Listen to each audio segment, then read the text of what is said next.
Stories are living things, breathing with the echoes of ages past. And some of the oldest ones, those whispered in forgotten tongues, have the sharpest teeth, ready to bite back at those who dare to listen. Picture the chaos of the Mexican Revolution, a maelstrom of clashing ideals and desperate struggles. A world unraveling where hope is scarce and the very fabric of reality seems to fray at the edges. Here begins Darkside of Zion by Cleva Hava, a descent into the abyss. A tale of Gnostic horror where ancient symbols pulse with a dark, forbidden energy. This isn't about monsters lurking in the dark corners of the world, the kind you can fight with steel and fire. But the terror that reality itself, the very ground beneath our feet, is a prison built by a false god, a gilded cage of lies and illusions. An unloved girl cast aside and forgotten is sold to a vampire sorcerer, a creature of the night with secrets older than time.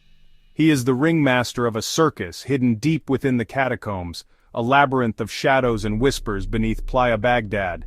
This circus is no ordinary spectacle, it's not a place of laughter and joy. It's a place where every act is a ritual, a dark sacrament performed under the watchful eyes of unseen entities, every shadow a secret waiting to be unearthed. The girl must navigate a world where saviors and monsters are indistinguishable, where the line between good and evil blurs into nothingness. And the truth about her existence, the very reason she was brought into this world, is the most dangerous secret of all, a revelation that could shatter the foundations of reality.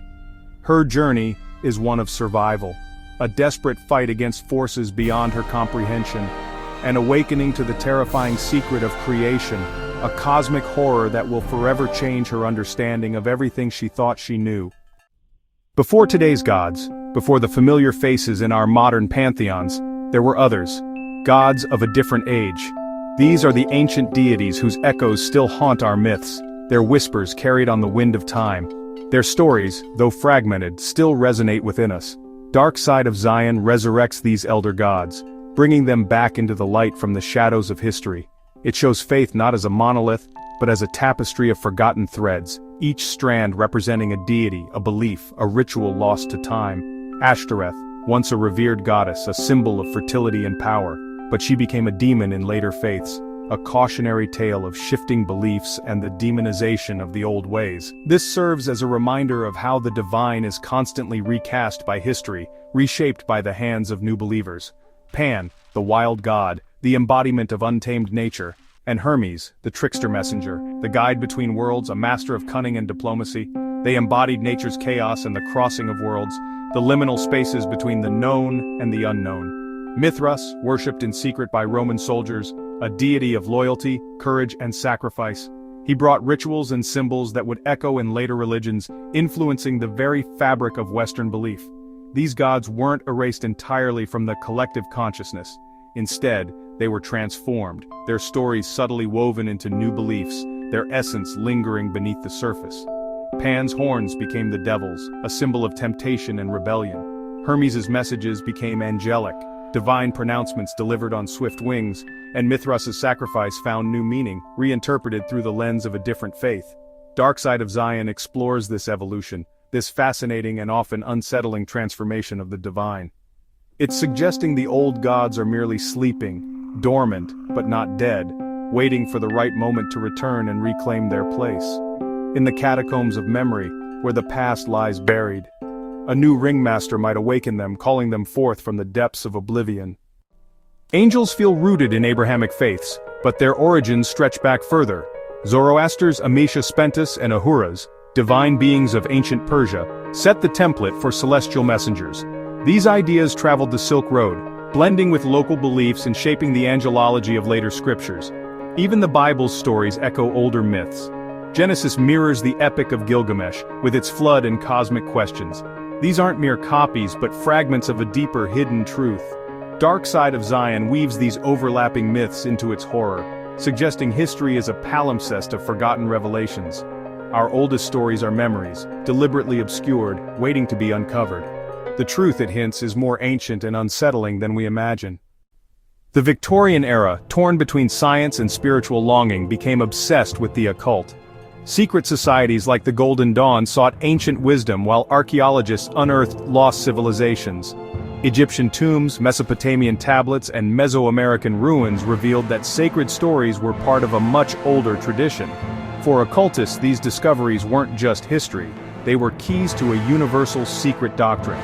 They believed all religions, from Egypt to Mexico, expressed a single primordial truth. Darkside of Zion taps into this, imagining a world where these secrets are alive and dangerously powerful. The past, it suggests, is never truly dead.